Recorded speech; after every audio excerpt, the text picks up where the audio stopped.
Good evening students, मैं doctor उपासना शर्मा आप सभी का अपने यूट्यूब चैनल उपासना शर्मा पर बहुत बहुत स्वागत करती हूँ। स्टूडेंट्स, आप सभी जानते ही हैं कि हम आपको संगीत विषय की तैयारी बिल्कुल फ्री ऑफ कॉस्ट करा रहे हैं। संगीत विषय में विभिन्न प्रतियोगिता परीक्षाएं, बीपीएससी, एसटेट, यूपीटीसीटी, एलटी ग्रेड, इन सभी की परीक्षाएं अभी आनी संभावित हैं और डेट भी फिक्स हो चुकी है कुछ की। तो उनके हम सिलेबस को कवर करा रहे हैं। बिल्कुल इसमें आपको फ्री रिकॉर्डेड क्लासेस भी मिल रही हैं, लाइव क्लासेस भी मिल रही हैं और संडे को हम आपको टेस्ट सीरीज भी करा रहे हैं। तो इसी श्रृंखला में आज हम कर रहे हैं क्लास 33। ठीक है, क्लास 32 में भी हमने गायन के घराने ही किए थे, लेकिन वो पूरा नहीं हो पाया था, उसको आज हम पूरा करेंगे। तो ये पार्ट 2 है, गायन घराने का पार्ट 2। ठीक है, तो उसमें हमने 3 घराने आपको समझा दिए थे। सबसे पहला घराना ग्वालियर घराना, उसके बाद आगरा घराना और तीसरा आपको जयपुर घराना। तो हम जयपुर घराने की बात करते हैं। जयपुर घराने के मैंने पिछली वीडियो में आपको बताया था, जयपुर घराने के 2 उपघराने हैं। जयपुर घराने के 2 उपघराने बने। कौन कौन से बने? पटियाला घराना, पटियाला या पंजाब घराना, और दूसरा अल्लादिया खां घराना। वो किससे इनकी उत्पत्ति हुई? जयपुर घराने से, क्योंकि जयपुर घराने के ही जो हमारे कलाकार थे उन्होंने ही इन घरानों का निर्माण किया। ठीक है, तो अगर आपसे पूछा जाता है कि गायन के मुख्य कितने घराने हैं तो आप 5 ही बताएंगे। ठीक है, 7 नहीं बताएंगे, क्योंकि ये 2 घराने जयपुर घराने के ही उप घराने हैं।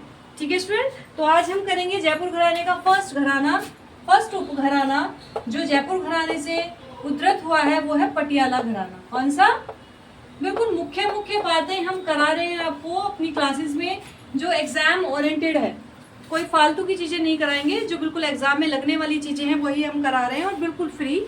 तो आप सभी हमारे चैनल को सब्सक्राइब जरूर करिएगा और उन संगीत विद्यार्थियों तक पहुंचाइएगा जो चाहते हैं पढ़ना, संगीत में अपना कैरियर बनाना चाहते हैं, लेकिन पेमेंट की वजह से पेमेंट अफोर्ड नहीं कर पाते हैं। तो आप इस चैनल को जरूर उनके साथ शेयर करिएगा।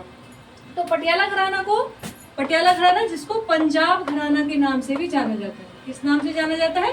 पंजाब घराने के नाम से भी जाना जाता है। अब बात कर लेते हैं इसकी उत्पत्ति। तो लिख लीजिए, बिल्कुल पॉइंट वाइज चीज आपको कराऊंगी, जिस तरह से नोट में लिखवाते हैं ना चीजें, उस तरह से आपको चीजें करा रही हूँ। तो इस घराने की उत्पत्ति लिख लीजिए, इस घराने की उत्पत्ति अलिया और फत्तू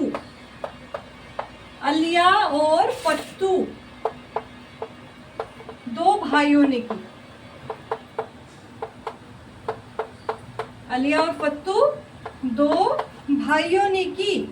अलिया से मीन इनका अलिया जिनको कहा जाता था, वो उनका पूरा नाम था अली बख्श।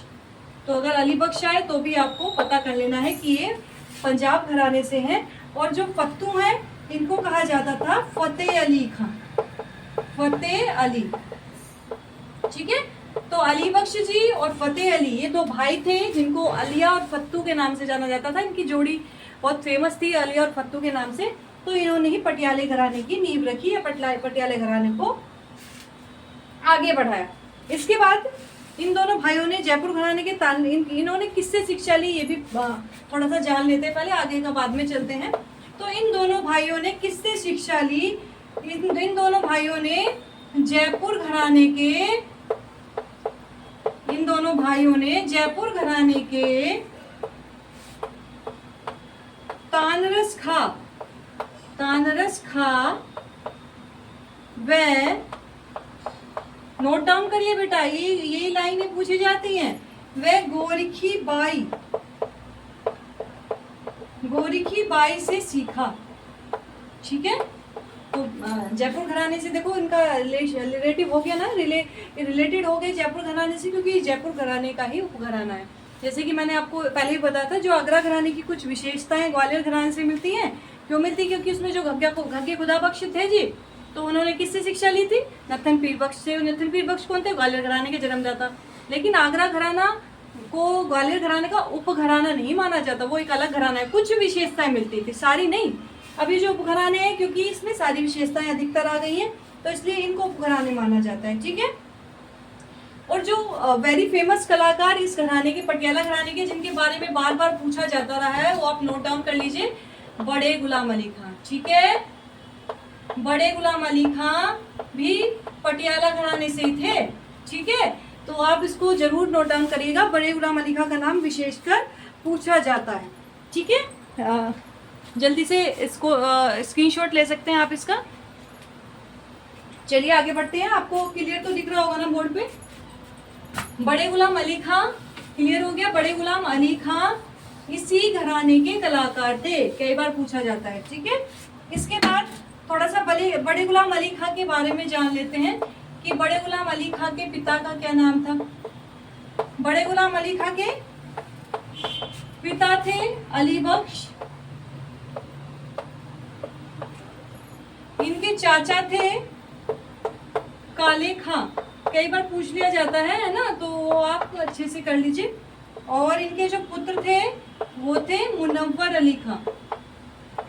वैसे अभी मैं जितने भी संगीतज्ञ हैं और जिनके विषय में बार बार एग्जाम में पूछा जाता है उनकी बायोग्राफी आपको बिल्कुल विस्तार से कराऊंगी हर संगीतज्ञ की, तो हमारी चैनल पे बने रहिएगा, बिल्कुल फ्री ऑफ कॉस्ट ये सब चीजें आपको मिलने वाली हैं। तो ये मुनव्वर अली खां भी किसी घराने से है, पटियाला घराना से। ठीक है, क्योंकि ये गुलाम अली खां जी के पुत्र हैं।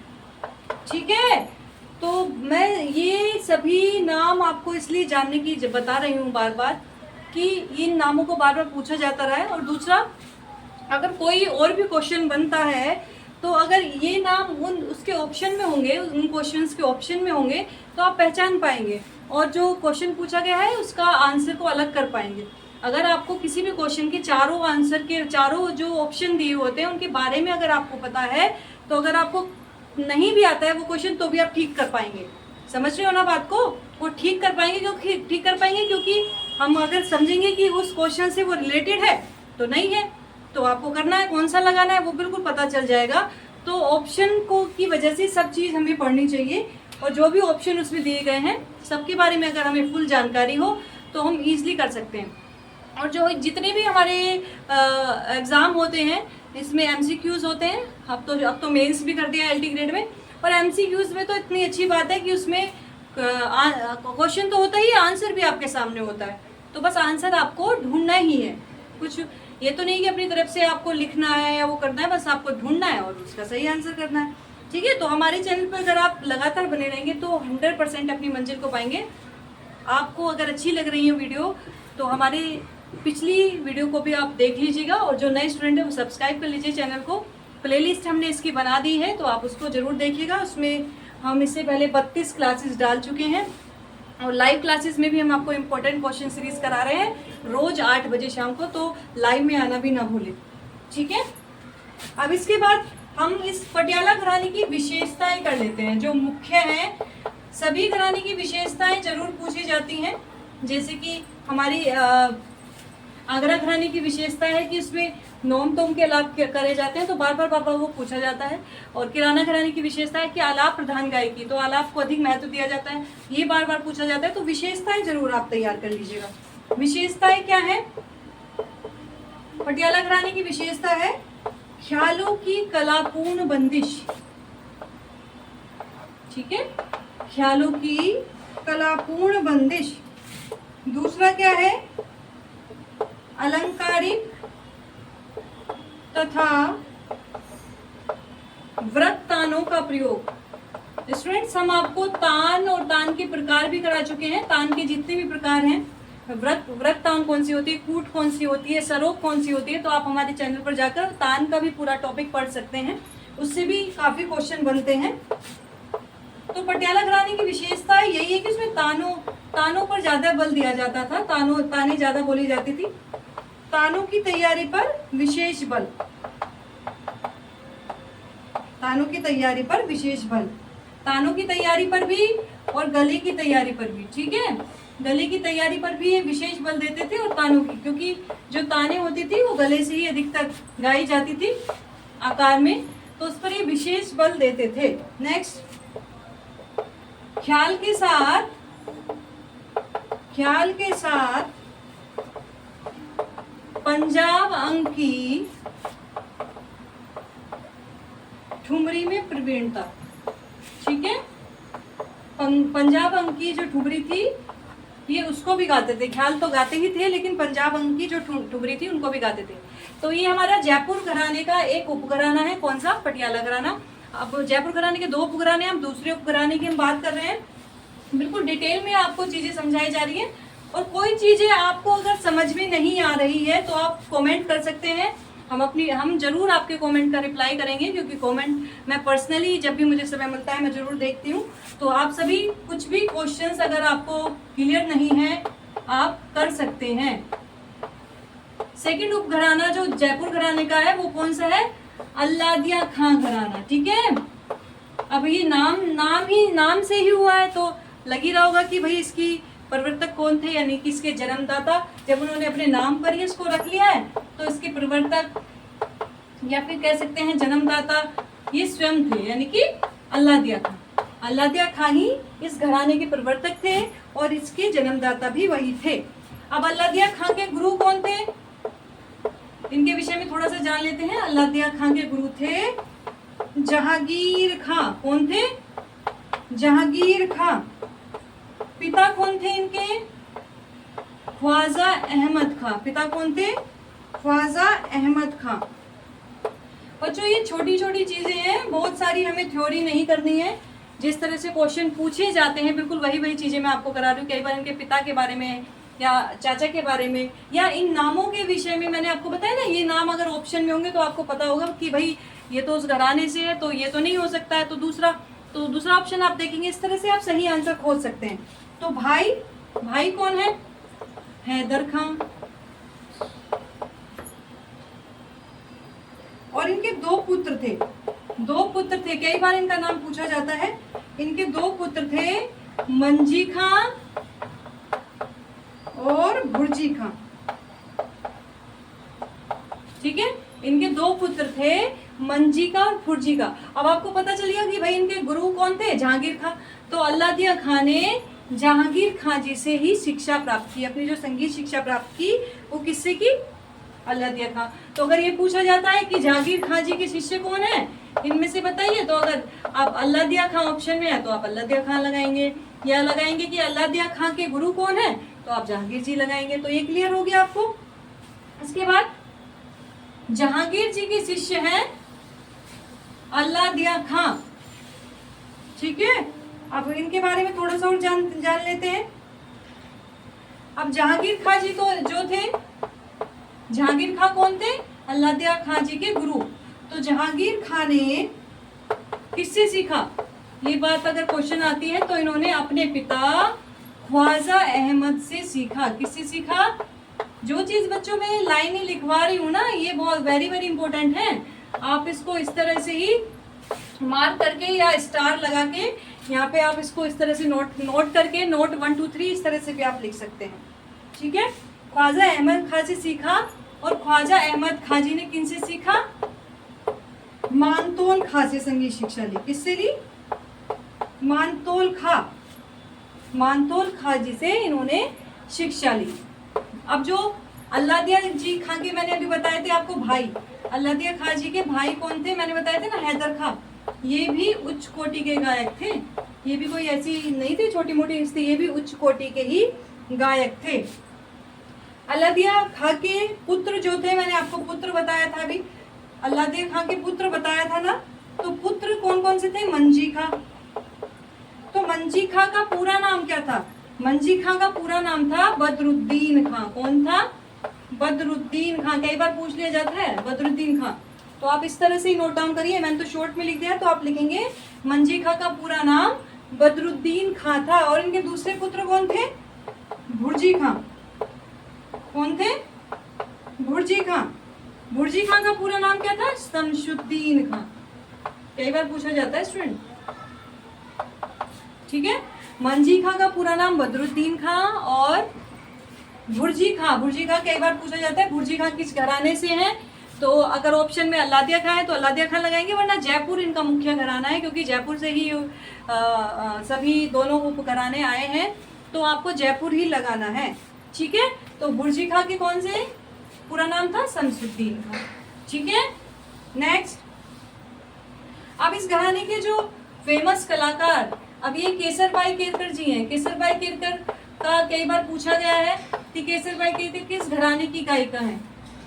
तो मैंने आपको पहले भी रिपीट किया है, जयपुर घराने के उपघराने हैं, तो अधिकतर ऑप्शन में जयपुर घराना ही आता है, तो आपको जयपुर घराना ही लगाना है।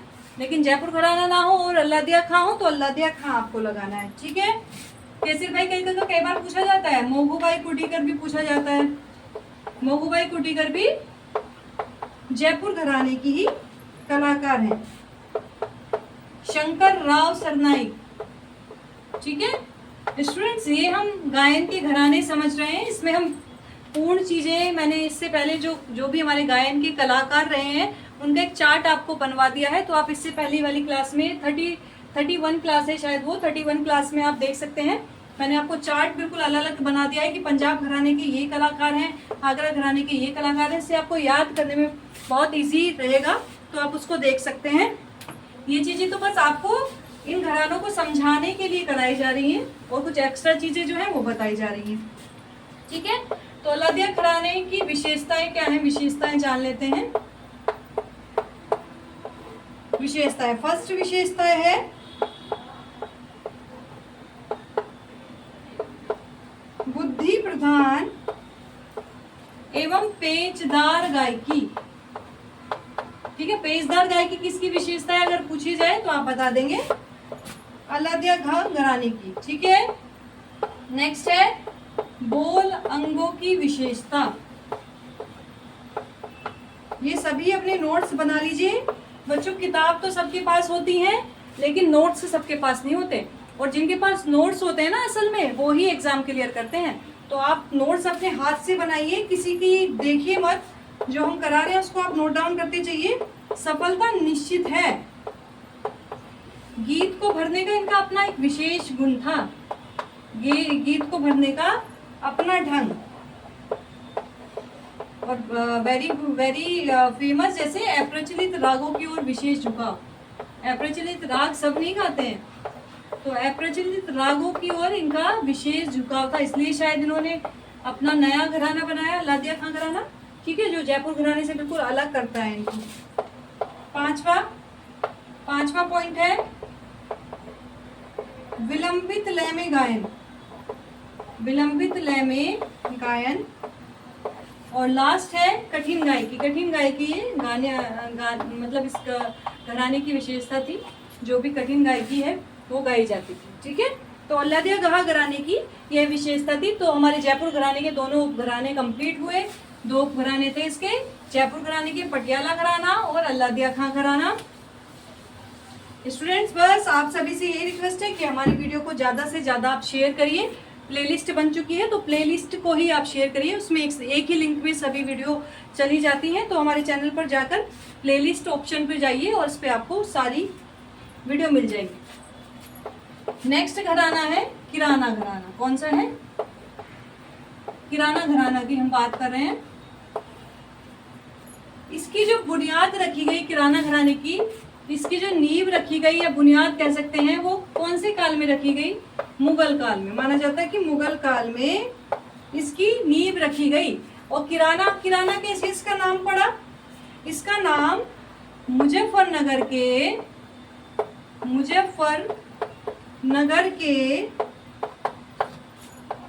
किराना नामक ग्राम के ऊपर पड़ा। किराना नामक ग्राम के नाम पर इस घराने का नाम पड़ा, किराना घराना। और इस घराने के जो प्रसिद्ध बीनकार थे वो कौन थे? इस घराने के प्रसिद्ध बीनकार थे वो कौन थे? वो थे सादिक अली और बंदे अली। कौन थे? सादिक अली और बंदे अली, ठीक है। तो यह घराना किसके लिए प्रसिद्ध था? मुख्यतः बीनकारों के लिए। कई बार पूछ लिया जाता है कि बीनकारों के लिए कौन सा घराना प्रसिद्ध है, तो आप जल्दी से नोट डाउन कर लीजिए। किराना घराना मुख्यतः बीनकारों के लिए प्रसिद्ध है। और बंदे अली खां का नाम, सादिक अली खां का नाम कई बार पूछा जाता है कि हमारे जो प्रसिद्ध बीनकार रहे हैं उनके नाम बताइए। किराना घराने के जो प्रसिद्ध बीनकार रहे हैं, तो बीनकारों का घराना इसको कहा जाता है, किराना घराना को, ठीक है। इसके बाद जो ये बंदे अली खां थे, बंदे अली खां इंदौर दरबार के संगीतज्ञ थे। ठीक है, इंदौर दरबार के, मैंने जैसे आपको घराना स्टार्टिंग में बताया था कि उस समय छोटी छोटी रियासतें में बट गया था भारत, तो उसमें क्या होता था, सभी जो राजा होते थे, राजा के आश्रय में कोई ना कोई एक संगीतज्ञ होता था। तो इसी तरह इंदौर के दरबार में कौन से संगीतज्ञ थे? बंदे अली खां जी। बंदे अली खां के जो शिष्य थे वो कौन कौन से थे? मुराद खां बीनकार और नन्हे ध्रुपदिया। ठीक है, मुराद खां बीनकार और नन्हे ध्रुपदिया। कई बार पूछा जाता है इनका नाम, तो अच्छे से बच्चों तैयार कर लीजिएगा। मुराद खां बीनकार कई बार पूछा जाता है। अब नन्हे खां ध्रुपदिया के भी शिष्य थे। इनके शिष्य कौन कौन थे? इनके शिष्य थे अली बख्श और मौला बख्श। कौन कौन शिष्य थे इनके? अली बख्श और मौला बख्श। ठीक है, ये किराना घराने की इतिहास मानिए पृष्ठभूमि है, जहाँ से किराना घराना शुरू हुआ। मुख्यतः बीनकार से, जो हमारे सादिक अली और बंदे अली खां थे, इनसे शुरू हुआ। लेकिन आगे चलकर इसकी जो बागडोर संभाली वो दो भाई थे, करीम खां, और उनके विषय में हम बता देते हैं, उनका ही नाम अधिकतर पूछा जाता है। आगे चलकर इस घराने के जो मुख्य प्रतिनिधि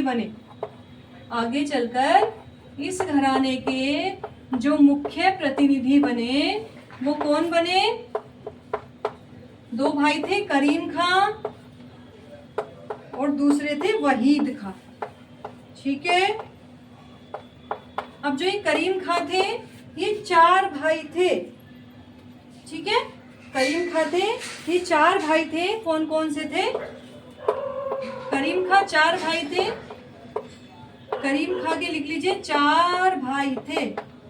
अब्दुल हक, अब्दुल गनी, अब्दुल मजीद और करीम खां स्वयं, ये चार भाई थे। ठीक है, तो इस घराने के मुख्य प्रतिनिधि कौन थे? करीम खां और वहीद खां। करीम खां को मिलाकर इनके चार भाई थे, तो ये आपको याद कर लीजिएगा। और इनकी मुख्य शिष्य कौन है? इनके मुख्य शिष्य जो माने जाते हैं, करीम खां जी के जो मुख्य शिष्य माने जाते हैं, वो है सुरेश बाबू माने। ठीक है, और दूसरे कौन है? दूसरे हैं रामभाव कुंदेलकर। रामभाव, वेरी फेमस, इनका नाम आपने सुना भी होगा। रामभाव कुंदेलकर किनके शिष्य हैं? अब्दुल करीम खां जी के शिष्य हैं, जिनको सवाई गंधर्व के नाम से जाना जाता है। खिचपिच हो गया ना बच्चों, लेकिन समझ में आ रहा होगा आपको, तो आप अपने हिसाब से उसको साफ साफ अपनी जो नोट्स है उसमें लिख लीजिए। वैसे राइटिंग मेरी ठीक ठाक है, लेकिन मैं जब पढ़ाती हूँ ना तो जल्दी जल्दी पढ़ाती हूँ, समय बहुत कम रहता है। तो सुरेश बाबू माने इनके शिष्य रहे हैं, करीम खां जी के, और रामभाव कुंदेलकर भी इनके शिष्य रहे हैं, जिनको सवाई गंधर्व के नाम से जाना जाता है। और कई बार ये पूछा भी गया है कि सवाई गंधर्व के जो गुरु हैं वो कौन है, तो आप बता दीजिएगा कि करीम खां ही इनके गुरु हैं। ठीक है, अब हम ये हमारा हो गया। तो अब हम किराना घराने की विशेषताएं जान लेते हैं। जो सबसे मुख्य विशेषता जो मैंने अभी आपको पहले भी बताई है, आलाप प्रधान गायकी इस घराने की मुख्य विशेषता है। और कई बार ये पूछा भी जाता है कि आलाप प्रधान गायकी किस घराने की मुख्य विशेषता है, तो वो है किराना घराने की है। नेक्स्ट है स्वर की विलंबित बढ़त। स्वर की विलंबित बढ़त, ठीक है, स्वर को ये विलंबित रूप में गाते थे। स्वर का भावपूर्ण ढंग।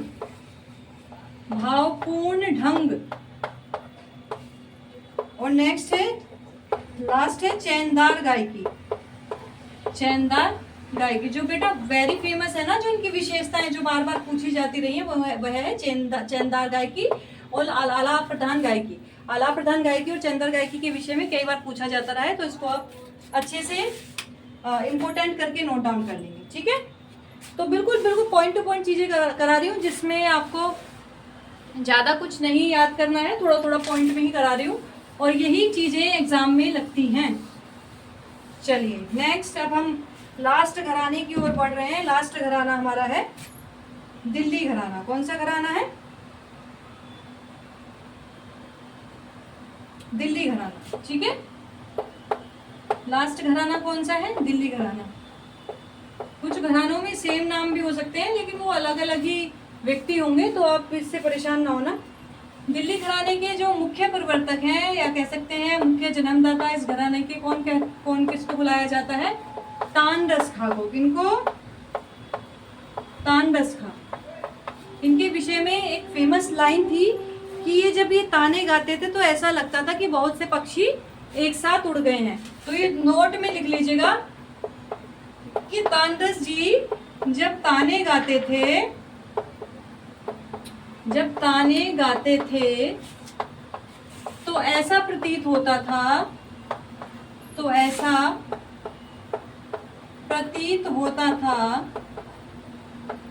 मानो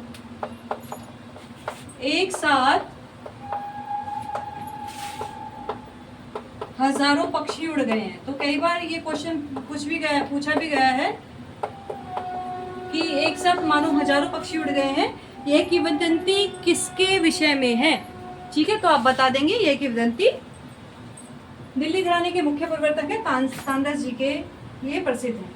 ठीक है, दिल्ली घराने को आगे बढ़ाने में तानरस खां जी के पुत्र उमराव खां का भी विशेष योगदान रहा। तो आप इसको भी नोट डाउन कर लीजिएगा कि दिल्ली घराने को आगे बढ़ाने में तानरस खां जी के पुत्र उमराव खां का विशेष योगदान रहा।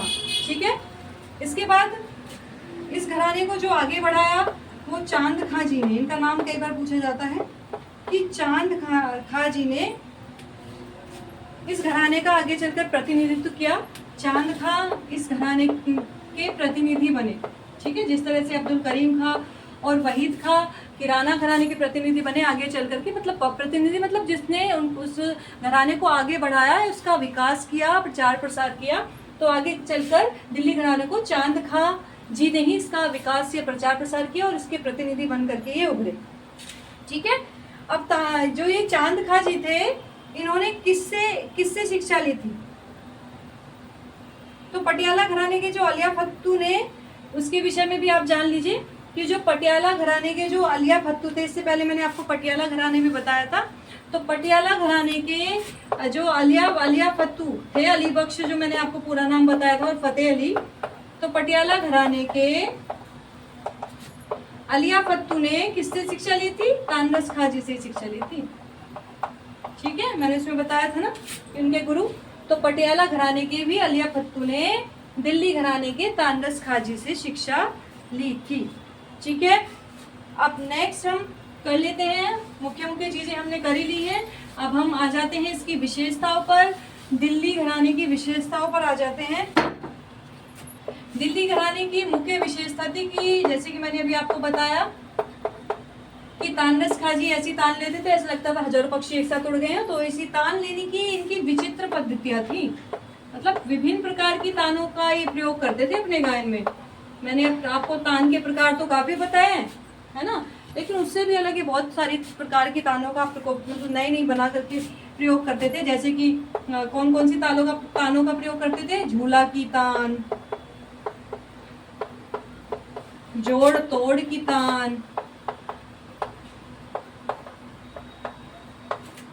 झकोले की तान। तो कई बार पूछ लिया जाएगा कि भाई झकोले की तान किस घराने की विशेषता है? उखाड़ की तान, नोट डाउन कर लीजिए, फंदे की तान। ठीक है, इतनी सारी तानों का ये अपने अलग अलग पद्धति अपनाते थे, अलग अलग जो तानों के प्रकार है उनका प्रयोग करते थे। और इसके साथ साथ ये तानों का जो प्रयोग करते थे वो द्रुत लय में करते थे, तेज लय में। ठीक है, द्रुत लय में इसका प्रयोग करते थे। इन्होंने एक नई चीज भी किया कि इन्होंने कई विलंबित लय के ख्याल भी बनाए। इस घराने ने कई विलंबित लय के ख्यालों की भी इन्होंने रचना की, विलंबित लय के, जैसे कि पालकी के ख्याल। अलग अलग टॉपिक पर इन्होंने ख्याल बनाए। पालकी के ख्याल, सवारी के ख्याल, पालकी के ख्याल, सवारी के ख्याल, पटरी के ख्याल, अलग अलग तरह के इन्होंने ख्याल बनाए। तो ये इनकी नई विशेषता है। खाना पूरी के ख्याल, उस समय ये शब्द जो थे प्रचलित होंगे, तो उसी तरह से जैसे भाषाएं चेंज होती रहती हैं, शब्द भी चेंज होते रहते हैं, तो उसी तरह से इन्होंने ख्यालों की उत्पत्ति की होगी। तो इन ख्यालों को गाते भी थे और उन ख्यालों की कलापूर्ण बंदिशें बनाते थे। कलापूर्ण मतलब उसमें तरह तरह की चीजें डालकर उसको सजाते थे और उनकी कलापूर्ण बंदिशें बनाते थे। ताल और लय पर इनका विशेष अधिकार होता था। अब ताल और लय पर तो देखो सभी घरानों का विशेष अधिकार होता होगा, लेकिन इनकी एक विशेष पद्धति होगी, तभी इनकी उसमें लिखा गया है। और इनकी विशेषता थी कि गायन में सुंदर स्वरों का मेल करके कलात्मक ढंग से प्रदर्शन भी इनकी विशेषता थी। और लास्ट विशेषता थी कि तान में आकार का अधिक प्रयोग करते थे। तान में आकार का अधिक प्रयोग यह करते थे। ठीक है स्टूडेंट्स, ठीक है। तो स्टूडेंट्स, अगर आप हमारी इसी तरह क्लासेस लेंगे, रिकॉर्डेड क्लासेस लेंगे, लाइव क्लासेस लेंगे, तो आपको किसी भी बुक में पढ़ने की आवश्यकता नहीं होगी, क्योंकि सारा संपूर्ण सिलेबस आपको इसी चैनल पर मिलेगा। तो जो भी स्टूडेंट संगीत विषय की तैयारी कर रहा है, हमारे चैनल को सब्सक्राइब करिएगा और उन स्टूडेंट तक पहुंचाइएगा जो बिल्कुल फ्री ऑफ कॉस्ट में संगीत विषय पढ़ना चाह रहे हैं। Thank you so much.